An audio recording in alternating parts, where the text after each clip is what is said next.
Turkey's insistence on buying Russian air defense systems, despite warnings from NATO allies not to do so, could have serious consequences for the Turkish Navy.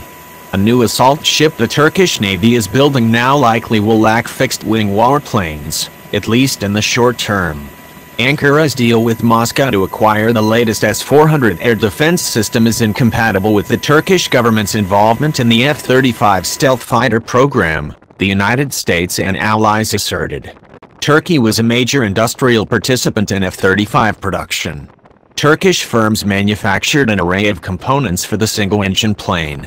The country's Air Force planned to acquire 100 F-35s and, by mid-2019, had already sent aircrew and maintainers to the United States for training.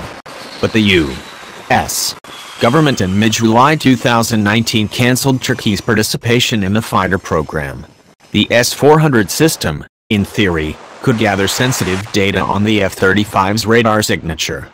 If Russia acquired the data, it could modify its own air defenses to better counter the F-35's stealth qualities. There are only two vertical landing jump jet fighters in service anywhere in the world, the F-35B and the older, Anglo-American Harrier. The Harrier no longer is in production. But lacking access to the F-35B, the Turkish Navy probably will not be able to operate fighters from Anadolu's deck. The diplomatic fallout from Turkey's S-400 deal is causing real harm to the Turkish military, depriving it of F-35s for the Air Force and F-35Bs for Anadolu. Turkish industry has made furtive gestures toward filling the gap. Turkish aerospace industries revealed a mock-up of a new stealth fighter at the Paris Air Show on June 17, 2019. The mock-up of the TFX fighter bears a resemblance to the U.S. Air Force's own F-22. But where the F-22 is a real, frontline warplane with an actual combat record, the TFX is unlikely to even get built. Developing a stealth fighter, just 3 countries, in theory, can do it without spending themselves into a crisis: the United States, China and Russia. And just 2 of them, America and China, actually have done it. Russia's Su-57 program has struggled to reliably produce meaningful numbers of working planes.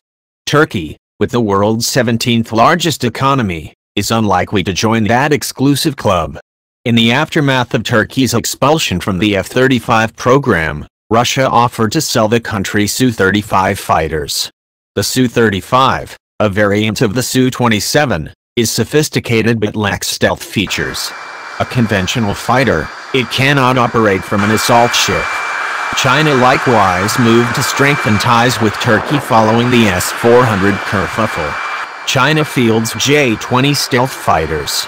A Chinese firm also is developing the smaller FC-31 stealth fighter, potentially for the export market. Again, neither Chinese fighter is capable of operating from an assault ship.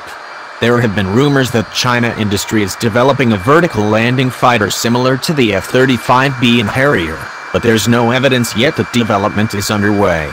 It's worth noting that China has begun building an assault ship similar to Turkey's Anadolu. Once the Chinese Navy operates assault ships, the pressure will increase for Chinese firms to develop a jump jet. An assault ship is useful even without fixed-wing fighters. Anadolu still could embark transport and attack helicopters as well as landing craft. But inasmuch as Turkey was hoping to deploy the vessel as an aircraft carrier, the country's own ambitions are working at cross purposes. Turkey wants Russian air defense systems and American fighters. It can't have both. David Axe serves as defense editor of the National Interest. He is the author of the graphic novels War Fix, War is Boring and Machete Squad.